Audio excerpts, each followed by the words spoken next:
Hi, everybody from Mission Control. This is Josh Byerly. I'm joined by my friend Heather Paul, spacesuit engineer here. We are going to be talking to Memorial School there in Atlanta, Georgia. I think we have quite a number of students here. They're going to be talking to Heather about all sorts of things. So if you guys are ready, we're ready for your questions. Hi, my name is Sophie McMahon. My question is, if there are several astronauts from different countries on the International Space Station, then do they have to learn the central language to be able to communicate with each other? I think that's a great question. And in fact, a huge part of what is so fantastic about the International Space Station is that word international. With all of our different collaborations across the world, it really is an international effort. And you're absolutely right. We have a very diverse population of astronauts, not only from the United States, but across a variety of countries. And so English is the standard language, although a lot of our U.S. astronauts do learn Russian, and some learn Japanese as well. So it's good to learn your foreign languages while you're in school, because when you become an astronaut, you're going to need to be able to work across those cultural bounds while you're in space. Hello, my name is Makai Stevens McGlam, and I want to know how detectable is a leak in a spacesuit? I don't think I quite heard that question. How detectable is a leak in a spacesuit? I think that was it. Yeah. Okay, that's a very good question and a really important one, because the spacesuit is basically like a big human-shaped balloon that's keeping you alive during your spacewalk, and so you definitely don't want to get any leaks or rips or tears. Right. But if you were, we have all of these sensors that are kind of monitoring the health of the spacesuit. Yeah. And so if there was any kind of a leak or a tear, those sensors would detect it, because you'd feel, or the sensors would detect that change in pressure. And we have emergency oxygen, a separate oxygen tank that's high pressure. And so if the sensors kick that on, basically it floods the spacesuit with high pressure oxygen, and an astronaut could survive for approximately 30 minutes. And really what he or she would try to do is get inside as quickly as possible. Yeah, it's a good question. Hello, my name is Miles, and I would like to know, how do you take a shower in space? Oh, Miles, that's an excellent question. We all really think about hygiene, and if you're on a long camping trip, you're definitely thinking about when you can get in the hot shower. But our astronauts, water doesn't behave the same way it does here on Earth, and they have to be very careful with their water management, because water basically, because of the surface tension, creates these small bubbles, or sometimes big bubbles, that can float around just like the humans and the equipment around them. And so we don't take a shower like we would here on Earth, because basically all of those water bubbles would be floating around you. So they do kind of like dry shampoo techniques, kind of sponge bath style things. And like wet wipes like you find here on Earth. Exactly, yeah. Now, the great thing about the space station, though, is you don't really get that dirty. No. It's not like you're getting really hot and sweaty up there. So, they stay fairly clean. Good afternoon. My question is, so you know how they say you're in the free fall and you're already floating in the air? How do you jump? Because in space, the people they be jumping, but they said they're already in the free fall and they're already levitating. So basically, because we're free falling in space, I guess it's more about how do you jump and do things like that. Well, when we're in space, we train our astronauts to really be very careful with how hard they push off of the walls or the floors. And in fact, there really is no up or down, ceiling or floor. And we call it fingertip forces, really just very light touches to move in any direction, because you're free falling and you're in that microgravity environment. It really doesn't take a lot of effort to move yourselves around. And a lot of times when we have our rookie astronauts who it's their first flight, we've done a lot of training, but even sometimes they'll still think they really have to push off like we do here when we're moving on Earth. And it takes some time to get used to that feeling of just being gentle with your touch to move around. Now, on the moon, when we were on the moon back in the Apollo era, they had to work a little bit more, it was a little more challenging of an environment because of the reduced gravity environment that's about 1/6 what we have here on Earth. So there, they had to work pretty hard to move around, but part of that was because they were typically outside doing their science and work in their spacesuits, and they had that heavy equipment on. Good question. Hi, my name is Emily, and I need to know that if there is an emergency, is there a place for them to go, or what would happen? Excellent question, Emily. You know, NASA really thinks a lot about the safety of our astronauts, and you know, something could go wrong, just like we have things that go wrong here on Earth, and we have to have little safe havens to go to. In the International Space Station, we do have an aircraft that they could climb into if they need to evacuate. They have a lot of different procedures, but the first thing that we always try to do is figure out what has actually happened. And the astronauts are really well trained, and we've got a great set of flight controllers here that are trained and ready to support in case of an emergency. But absolutely, there is a vehicle that they can climb into and evacuate if they need to. And there's three big emergencies they really train for a lot. They do drills. It's fire. If there's some kind of fire on board, there's depressurization, like the leak we talked about before, and some sort of toxic, if there's something, you know, nasty that gets released inside there. Those are the three big things that they really do sort of train over and over for and get ready to go if they had to. It's a good question. Good afternoon. My name is Taraya. I wanted to ask, what special materials do you use to make spacesuits? I don't think I heard that question. Yeah, can you say that again a little bit louder? Speak louder, like I'm talking. Project your voice, baby. What special materials do you use to make spacesuits? Oh, good question. Awesome. That's a great question. And actually, I have some spacesuit pieces with me today. So, well, let's start with what you wear on the inside of your suit. And you know, our astronauts are working outside on a spacewalk for anywhere from 6 to 8 hours at a time. And it really is like exercising the whole time. And you know, when you exercise a lot or you're in your gym classes, you start to get a little hot and sweaty. So we want to make sure that the astronauts stay nice and cool inside of the suit. And so we put you in a stretchy undergarment. I like to call this your spacesuit underwear. Because you wear it under your spacesuit. And it's a big cooling garment, kind of like thermal underwear, like you'd wear if you were going skiing. Spandex, so it sits nice and tight across your skin. And then you can see that there's plastic tubing woven through it, and we run ice cold water through that to keep our astronauts cool. So your spacesuit underwear is a little bit like spandex, kind of like the underwear we wear here on Earth. Yeah. Now, once you're prepared for your spacewalk and you're in your cooling garment, the spacesuit itself is actually made out of a lot of different material layers. And actually, Josh, if you don't mind holding up the boot, that's right, we've got a boot, and then I've got a glove here. You need a lot of materials for the spacesuit for a variety of reasons. Number one, remember I said it's kind of like a big human-shaped balloon, and it's holding in that oxygen and pressure. So that internal layer that you can see here, this yellow layer, is what we call a bladder. It holds that oxygen in. Then the second layer is the one that makes it look almost to the shape of a human. It's a layer that we can sew. And then the final layers are all the insulation, kind of like the happy birthday balloons that you buy at the store that are that aluminized mylar, really shiny, or kind of like aluminum foil but a little bit lighter weight. And they have reflective properties, and they insulate, and that's why you have so many different materials. And I'm wearing the glove now, and it's really like wearing a big ski glove or several pairs of gloves. It is in fact pretty challenging to move around, so we want to make sure that when we size you for a suit, we get it right and it fits comfortably. Excellent question. Thumbs up to you. Hi, my name is Christopher English. My question is, if the International Space Center and space got hit with an asteroid or a meteorite, what would the astronauts do? If the International Space Station was to get hit hit by by a a meteoroid or meteorite, something, yeah. what would our astronauts do? Well, you know, actually, I had the opportunity to talk with Ron Guerin, who was one of our astronauts who lived on board the space station. And during his particular mission, they did have a situation where we had something that was going to fly by, and it seemed like it was going to get pretty close to the space station. And he shared with me that they had to go through all of their procedures and actually kind of lock out certain aspects or certain areas or modules of the space station and start to move into that safe haven environment. Now, luckily, nothing happened, and in fact, what was the object that was flying by was actually farther away than we anticipated. But that is something that they do train for, and again, they would basically lock down parts of the space station, get it prepared, and then they'd probably move into one of those vehicles. And we track, so there's a lot of stuff up there in space flying around, you know, meteor and pieces of, you know, satellite junk and things like that. So we track it, and we usually have a pretty good idea if something's even getting kind of close. So it's a pretty good system that works.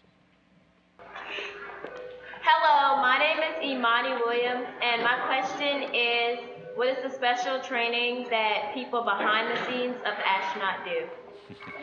Wow, that is a great question, Imani. And in fact, for every astronaut that's on board the station, we have a very huge team of people that are here on the ground supporting them. Engineers like me, flight controllers like Josh, who sit here in mission control, and not only in this big room that we're in right now, but all of the back rooms and our labs and facilities. And so we have to go through a lot of training. It's kind of like going back to school.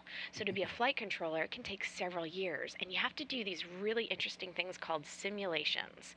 And these are the hardest tests you'll ever take because they are true simulations of what could go wrong if you were manning or monitoring the space station. And they're kind of fun. They're a little scary.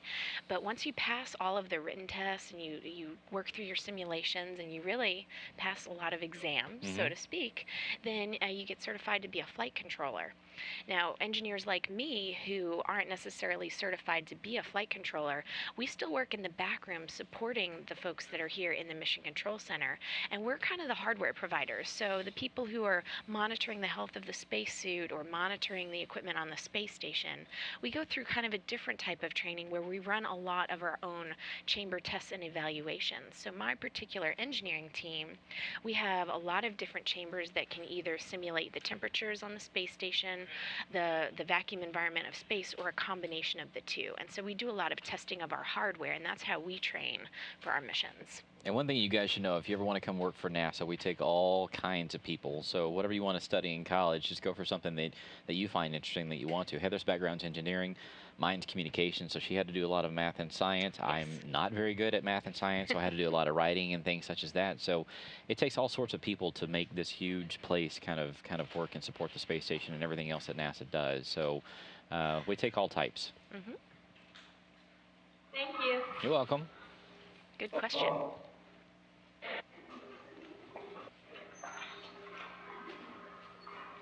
Hello, my name is Deja, and my question is, if I were to become an astronaut, how long will it take, and what all do I have to go through?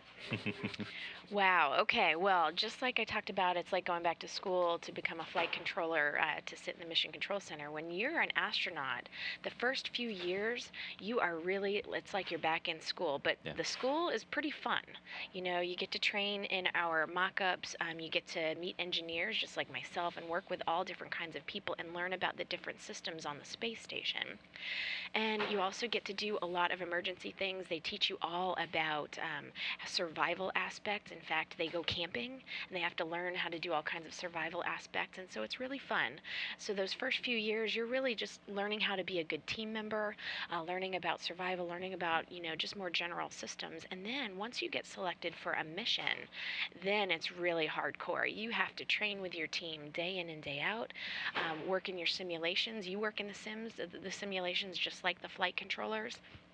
You travel a lot. They have to go to Russia. Sometimes they go to Japan because remember, we've got all those international partners. So there's facilities around the world that our astronauts get to travel to train. And so it can take several years, even once you first get selected, just to go through that initial training. And then your mission-specific training can be even more years. But it's definitely well worth it because once you fly in space, you are so prepared for that flight. Yeah. You can do anything. Exactly. Okay, thank you. You're welcome.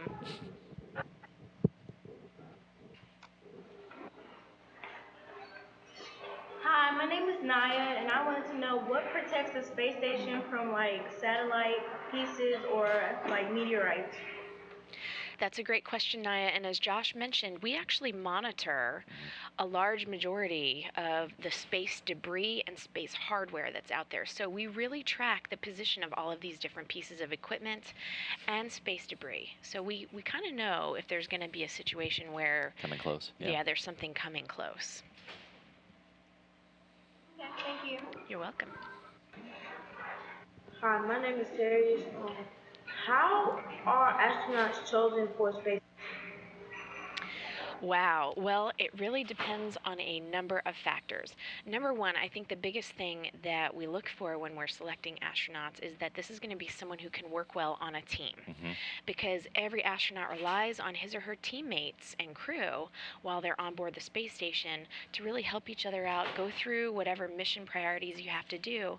But really, they also become kind of a family. You know, it's a small group of people living in space for months at a time. So we really make sure that the people we select are willing to work on a team and work well on a team. And then really the rest of the aspects depend on what missions we think we're going to select them for. And we look for a nice diverse variety of different careers. So we have astronauts who are engineers, we have astronauts who are scientists, we have astronauts who are doctors, we have astronauts who are teachers.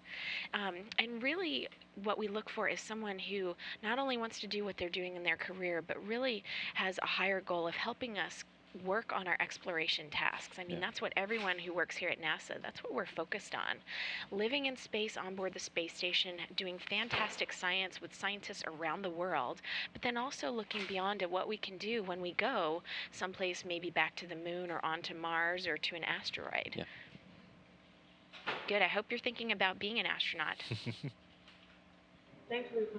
Thank you. Hi, my name is Charlie, and what makes spacesuits resistant to UV rays? Oh, wow, good question. Well, so you can see here, this outer layer that I have and that Josh has with the boot is the color white. And so that white is chosen for a few reasons. Number one, we want to be able to see the astronauts when they're outside. So the easiest color to see against the black backdrop of space is in fact white. The other thing is that there's a little bit of temperature control we can do. You know, in Atlanta, I grew up there, so I know it gets hot there in the summertime. And on a hot summer day, if you had the choice between wearing a white t-shirt or a black t-shirt and you're going to be outside in the sun all day, most likely you'll choose the white one to keep you a little bit cooler. That's because the black color will absorb the sun and absorb the temperature, whereas white is a little bit more reflective. So that's part of it. Now, as far as the UV and radiation protection, the number of layers that we have here gives you some protection. You have also on the helmet, you have basically a spray-coated layer of gold that's going to protect your eyes. That's going to be just like your sunglasses that have some kind of protective properties. But a big thing that we do to protect you from radiation is we just monitor your exposure over the duration of your life. So they actually wear a little sensor inside of their spacesuit that's monitoring how much radiation you're absorbing. And even in the International Space Station, when they're inside, they're still getting some exposure. So we just monitor that over your time, your life. You're welcome.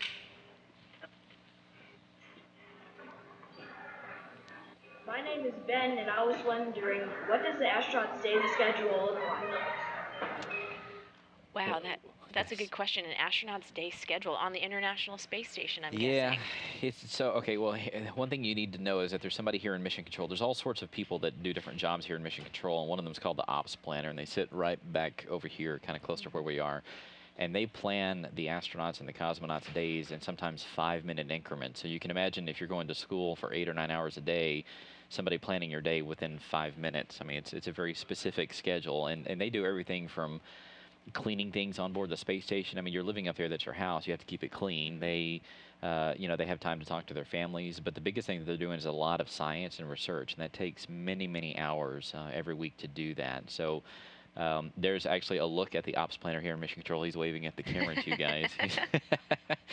So these guys stay very busy, and they plan it a day in advance. And the crew stays pretty busy up there on board the International Space Station as they do all this science and just keeping the thing running too. So it's a good question.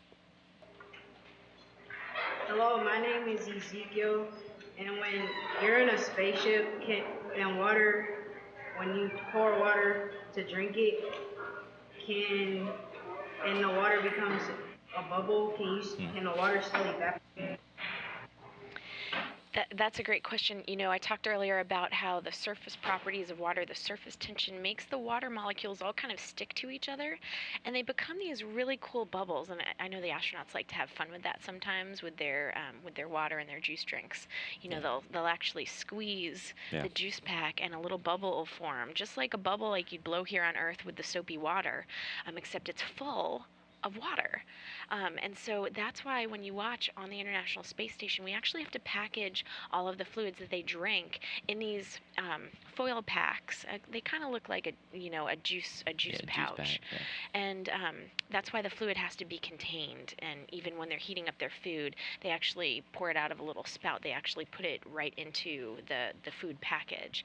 So we don't really want that water floating around unintentionally. So sometimes they do play with it, but a lot of times they just drink it right out of their juice pouch. They also can't have sodas up there too, which is probably the reason why I would never be an astronaut. But you know, they can't because the carbonation in the bubbles, it just doesn't work. So they have to stick with coffee and tea and orange juice and things like that. But yeah, no soda. Thank you.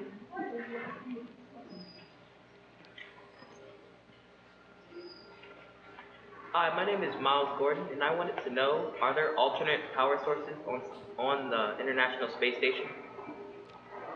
That's a good question. Yeah, there are a lot of power sources on the space station. In fact, so the big solar arrays are a big power draw.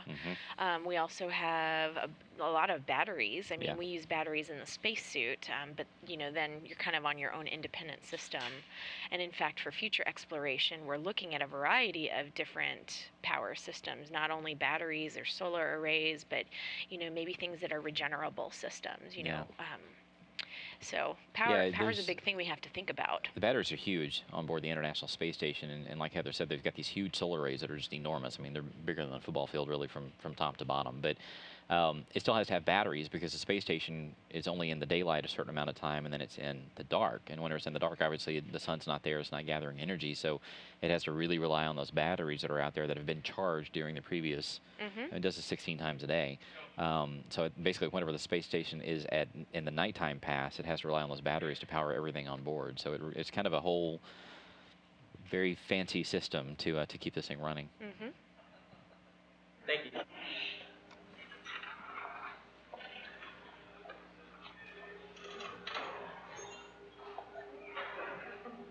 Hello, my name is Nayana. I want to know what material do they make the space helmets with? Like the glass on it? Very good. Well, it's actually not made of glass at all. You know, glass, if you break glass, it forms these really sharp edges and pieces, and you don't want that when you're wearing something like this that is pressurized and keeping you alive for your spacewalk. So it's actually made out of kind of a fancy type of plastic material that you know, has some protective properties to it. And you've got basically an inner visor that's holding the pressure in, and then an outer visor, because sometimes they do tend to bump their heads a little bit. I mean, you're moving around, it's a little bit, you know, you've got all this material around you, and so you have that second layer that's there to kind of protect you from scratches and any cracks in the helmet. And then when they're on the sunny side of the planet, they pull down an outside visor, and that's the visor I mentioned earlier that has that layer of gold on it to act as your spacesuit sunglasses. So definitely not made of glass, but a variety of different plastic materials. And I had one other question. Okay. There was the dehydrated shrimp there. When you dehydrate meat, doesn't it like lose like nutrition? When you dehydrate the food, doesn't it lose nutritional value? That is a really interesting question. And, you know, actually, the nutrition, we have a group of people here. So I imagine several of you probably like food, right? I would imagine, yep. Okay, well, we have a group of people here that are dedicated food scientists, and all they do is figure out how to make foods that are better for you, more nutritious and tasty in space. And so, absolutely, I mean, they're always looking at the nutritional aspects of the food. Now, dehydrating the food, I haven't heard if that actually reduces the value at all. I've never heard of that. I don't think it would, because you're basically just pulling out the moisture. Yeah. But it's possible that maybe you lose a little bit when you dehydrate They it. probably make up for that. You know, people smarter than us in terms of cooking food in space probably know that a little bit better than we do. But you know, they measure calorie content and fat content and sugar and stuff like that. I mean, the astronauts have a very, they get to pick and choose what they want to eat, but they watch it fairly closely in terms of what their diet is, because they're watching everything from muscle and bone loss, and they're having to exercise. I mean, they really watch what these crews do, and to make sure they're healthy, and whenever they come back after 5 or 6 months, that they're ready to be back on the planet. Their menu's pretty diverse, though. I mean, they love pizza, macaroni and cheese, Yeah. shrimp cocktail. Most of the food's pretty good. Their taste buds tend to kind of get a little off whenever they're up there. So things that are spicy and taste stronger here on Earth, and that's what they typically like. So I think we've got time for one more. Hi, my name is Comfort. I want to ask, is it true that you're actually going to create a city in Mars? Say that again one more time. I asked, is it true that you're actually going to create a city in Mars? Are we going to create a city on Mars? You know, so. that is a great question to end on, because it really is something that we're looking at. Where are we going to go next? You know, we've been to the moon, but I don't think we've quite finished the job there. I think we have a lot more science and research to do. We've got people on the space station right now helping us to do a lot of science and really understand the effects of living in space for a long time. But, you know, we might go back to the moon, but we've got rovers on Mars right now that are basically being our little science buddies, and they're trying to check things out and help us determine if there's enough resources, if there's water, maybe even signs of life currently or past signs of life, to decide if that's a place that humans really want to go, not only to visit and do science, but maybe eventually to live. You know, and we have some science teams and engineering teams that have looked at how to colonize places like the moon or Mars. So that is kind of a study that we've been doing, and we'll just have to stay tuned and see what happens with it. But we've got our rover buddies up there right now, so way to go, Curiosity. And certainly we've got teams here at NASA that are interested in doing those kinds of things. So, but you guys are going to be the ones that'll make that kind of mission possible. So definitely stay in school, study hard. You know, as Josh mentioned, we have a lot of different careers here at NASA. So if science and math isn't your thing, that's okay. We still need you. Yeah. So think about how you can contribute to these future missions. It's a pretty exciting time to do space exploration. Yeah, so we want to thank you guys. Thank Heather for coming in here and answering your questions. So to all of our friends there in Atlanta at Memorial Middle School, we say thank you very much. If you're ever in Houston, come by and say hi sometime, and we probably need to let you guys get back to class. So thanks again. Bye. Thank you.